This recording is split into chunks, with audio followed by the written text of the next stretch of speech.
Stephen, it's been a busy week in terms of players heading out of the club. Just explain some of the thinking behind that. Well, our remit at the club was to get players out first of all before we brought anybody in, and the manager's done that. We've got 4 players have left this week, including Jake Taylor, whose loan's obviously gone back to Reading. So it frees up a little bit of money for us to work with things and trying to get our own players in and strengthen the squad. But that was our remit. First and foremost, we couldn't bring anybody in until we'd freed up some spaces. Does it mean that, say it was 4 out, does that mean 4 in, or is it about prioritising perhaps and focusing a bit more on specific areas? I don't think it's necessarily the 4 out, 4 in. We've got areas we want to strengthen. We know we're light in bodies in certain areas, and that's what we're concentrating on and looking at. For now as well as in the summer. I believe it's better that you have a tight knit squad. Last year when I come here, it was a big squad. I think with 30 odd pros at one stage, and it creates an environment where players aren't happy because they're not playing. So we have reduced the squad. It's a tight knit squad with some good older pros that look after the younger boys like Ben Hall and Chris Cadden that are coming through, and Don Thomas. So that's our aim. Obviously we have got our eyes on people, and we're trying to do things before the window closes. Yeah. You talk about reducing the size of the squad. So for instance, I assume there's no need to sign a new goalkeeper with Dan having left. No, I don't think so. We've got Connor. We've got Sammy as well, who's obviously vast experience as a first team goalkeeper. So we can rely on that. We've got young Brett in the background as well. That will give us adequate cover. So no, I don't think a goalkeeper's an area we would look at unless something that really caught our eye came available. David Clarkson's obviously gone on loan. Is it, as always with loan spells, is it just about trying to get him games? He's found it fairly difficult to get a lot of game time. Yeah, I don't think Clarkie's had the game time he would have wanted. He's a super pro, super lad, that's played at a very good level. So, I think the manager, just out of loyalty to him as well, give him the chance to go and play. I think it was only fair and right to let him go and play at a good club like St Mirren. So, Clarkie wasn't getting the game time he wanted at his age. He wants to play football, which is rightly so. What are your priorities then for recruitment immediately? Well, I think we need to add a midfielder. Obviously, Liam Grimshaw was one we missed out on. We tried to seal a deal before he went, but obviously the lure of Preston and being back down home as well, he chose that option. So that was unfortunate, but that'll be an area we're looking to strengthen. Chris Cadden came in and done brilliant for us on Saturday. So we've got young boys, but we do need to strengthen probably in the midfield area. All over the pitch, we're looking at probably every area of the pitch. But as I say, we won't be bringing 10 new faces, and it might be 1 or 2 that we get before the window, and obviously looking towards the end of the season as well, and what we can strengthen. Is that important? Obviously, Chris Cadden's first start, he impressed everybody.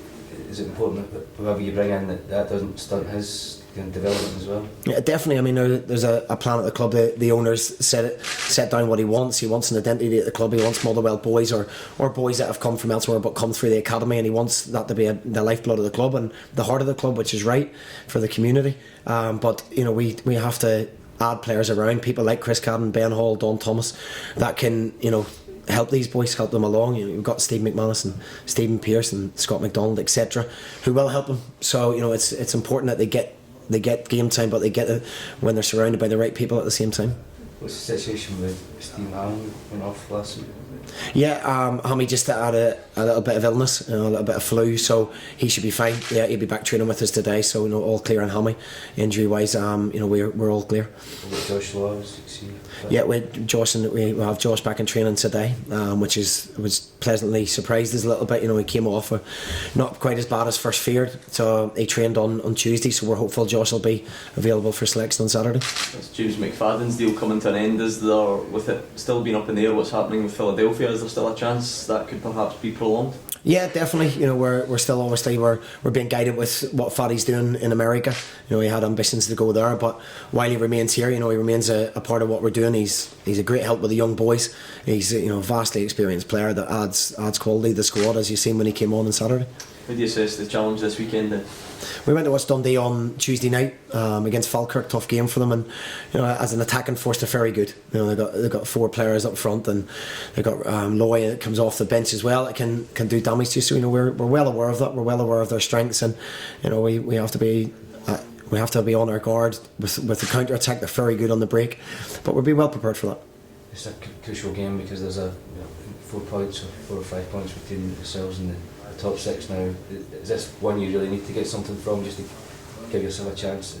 I think so, yeah. I think the coming month, we've got a lot of games in and around teams, Partick, Dundee United, the cup games, some weeks in between that we have to try and put another run together. We done that previously, and we got our 6 games, unbeaten, had a setback with Hearts, and last week we didn't get the result we wanted. The performance was much better, and sometimes performances become before results, so we'll be looking for another performance first and foremost, and obviously to start picking up points again and go on another run.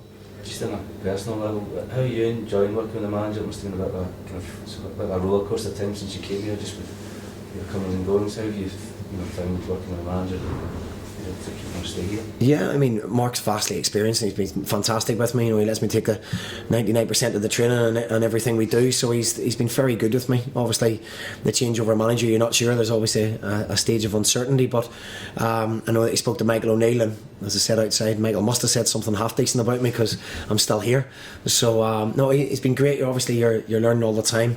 Mark's worked at the top level, number of clubs, and been very successful. Obviously works with Scotland as well, so no, it's great to learn from these people and pick up things as you go along, and everyone's got different ideas, so it's good to see different viewpoints, and it obviously enhances what yourself as a coach as well. You mentioned when you were talking about recruitment, you're looking at the summer as well. Is that good to be making these long-term plans as well, and having something to aim for, and something to build? I think first and foremost the present's what we're about. We definitely need to stay in this division. We don't want to be looking up towards the top 6. That's where we're trying to aim. But first and foremost, you have to stay in the league.